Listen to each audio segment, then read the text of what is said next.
Explorer crew, it's Miss Sourdsand coming at you with March's Terrific Tuesday. This month our design principle is collaboration and competition, so I can collaborate with others and I can compete with myself.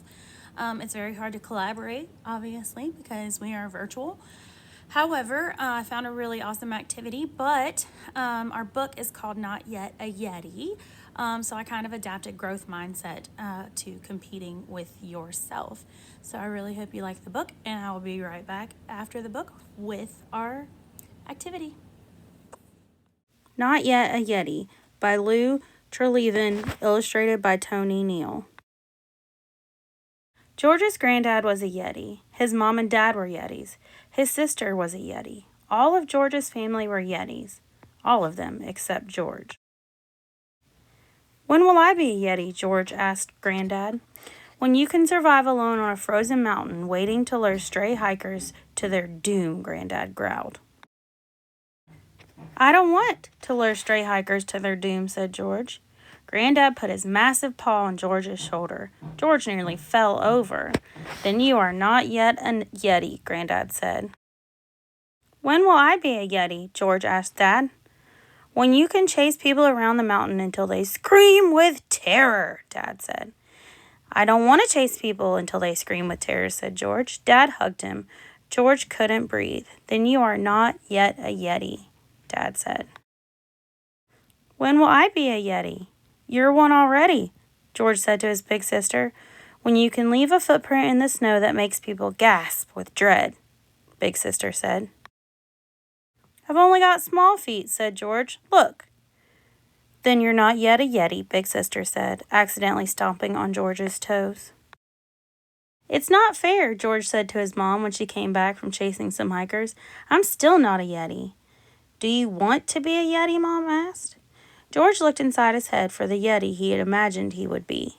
It wasn't there. "No," said George. Mom put on some soup. She hadn't caught any hikers that day, so it was vegetable again. "Well, what do you want to be?" George looked back inside his head. Finally, he saw it. "I want to be a unicorn!" Mom stopped stirring. "Are you sure?" "Yes," said George. "I'm not a Yeti. I'm not even not yet a Yeti. I'm a unicorn." As George spoke, a sparkly horn appeared on his forehead. His arms and legs grew hooves, and a mane and tail swooshed into the bits where manes and tails go. "Derek!" Mom yelled. "You better come in here. George has turned into a unicorn." Dad let out an earth-shaking roar. Roar! George took a deep breath. "Dad, I don't want to frighten people. I want to help them. I'm not yet a Yeti, and I never will be." Dad scratched his furry head. "Well," he said, "we do love chasing hikers. But if we keep eating them, they'll become extinct, so maybe we should chase them. And you could rescue them." George's granddad was a Yeti. His sister was a Yeti. His mom and dad were Yetis. All of George's family were Yetis. All of them, except George.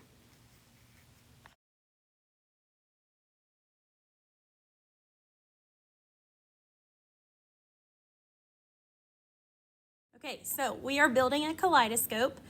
I am going to use a ruler to fold some things. If you have one handy, awesome. If not, you can just make a straight fold. It's totally fine. In your kit, you are going to find some washi tape.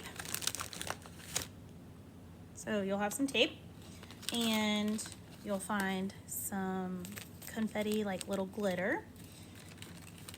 You will find a toilet paper tube. And you will also find a piece of mirrored paper. So what you're going to do is you're going to take your mirrored paper and you're going to measure about an inch down.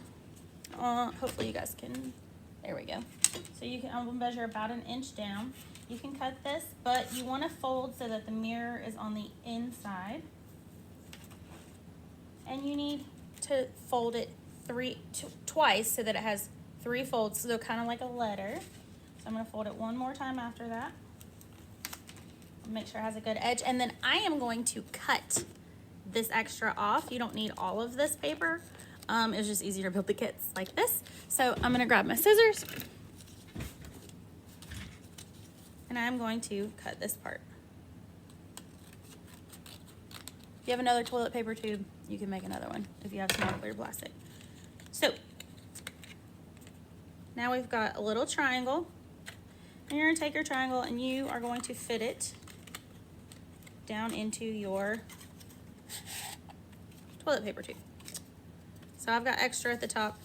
It doesn't matter if there's extra at the top, you're just gonna use one end. So I'm gonna take the flat end and I'm going to wrap it around, but I'm leaving some of it out.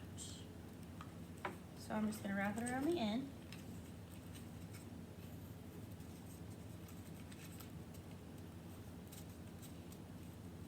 And then once I get back around to this side, just gonna give it a little tear.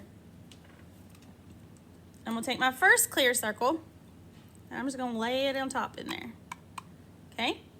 Then I'm gonna take my confetti. I'm gonna pour a little bit on there. Sorry if you can't see. Pour the confetti onto the clear circle. You can use as much or as little as you want. And then I'm gonna take my second clear circle.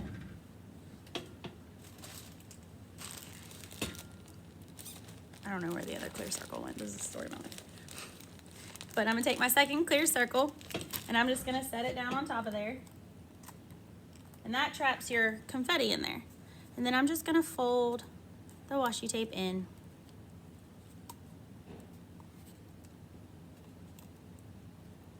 And that's gonna hold my two circles together. And you have a couple of different pieces of washi tape or different rolls of washi tape on there. But now I have a super cool kaleidoscope. And your different kinds of washi tape are on there and you can decorate around the outside of your tube. You could use markers on it, whatever you choose. You guys can cut this part off if you want to, but you don't have to. And you can make that, you know, color it, or you could put washi tape on it. But yeah, I hope you like our craft for this time. Bye.